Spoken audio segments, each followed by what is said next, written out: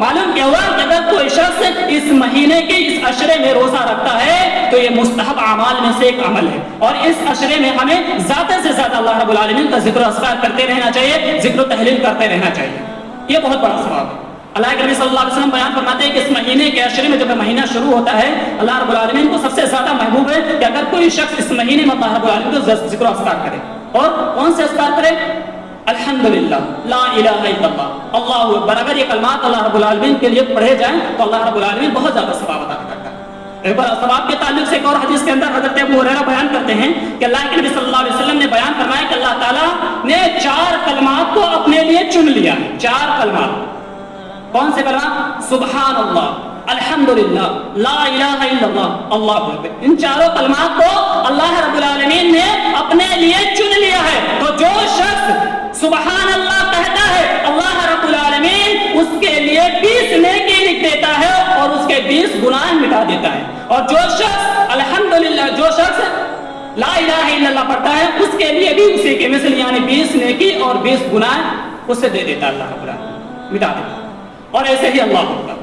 اور پھر اللہ کے نبی صلی اللہ علیہ وسلم نے بیان فرمایا جو شخص خود سے الحمدللہ رب العالمین کہتا ہے اللہ رب العالمین اسے 30 نیکیاں اس کے اکاؤنٹ میں لکھ دیتا ہے، 30 نیکیاں اور 30 گناہ مٹا دیتا ہے۔ تو اس مہینے کے اس عشرے کے اندر ہمیں خصوصی طور پر اللہ رب العالمین کا ذکر و اذکار کرتے رہنا چاہیے، اور اس کی فضیلت کیا ہے، اس کا فائدہ کیا ہے، ذکر و اذکار کرنے کا فائدہ کیا ہے؟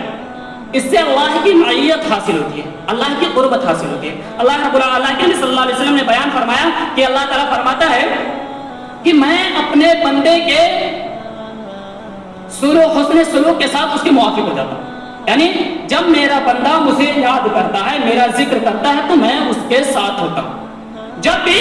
میرا بندہ مجھے یاد کرتا ہے تو میں اس کے ساتھ ہوتا ہوں،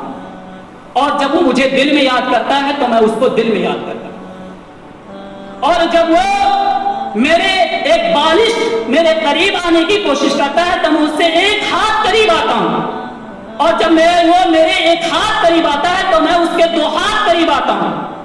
اور جب وہ مجھ سے کسی چیز کا سوال کرتا ہے تو میں اسے عطا کرتا ہوں۔ تو معلوم کیا ہوا کہ اللہ رب العالمین کا ذکر و اذکار کرتے رہنا چاہیے، ایک خصوصی اس عشرے کے اندر۔ تو معلوم کیا ہوا کہ یہ عشرہ ذی الحجہ کا یہ عشرہ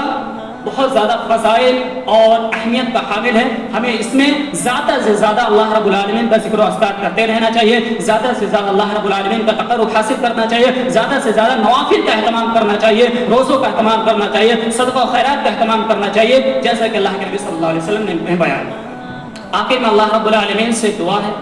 کہ اللہ تعالیٰ ہم جو اس عشرے کے اندر نیک عمل کرے، اے اللہ تو انہیں قبول فرما، اے اللہ، اور ہمیں زیادہ سے زیادہ اس عشرے کے اندر تیری عبادت کرنے کی توفیق عطا فرما، آمین۔ السلام علیکم۔ ان اللہ و ملائکتہ یصلون علی النبی یا ایھا الذین آمنوا صلوا علیہ وسلموا تسلیما۔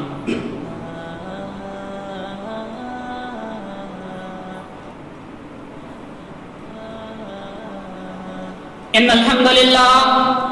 نحمده ونستعينه ونستغفره ونؤمن به ونتوكل عليه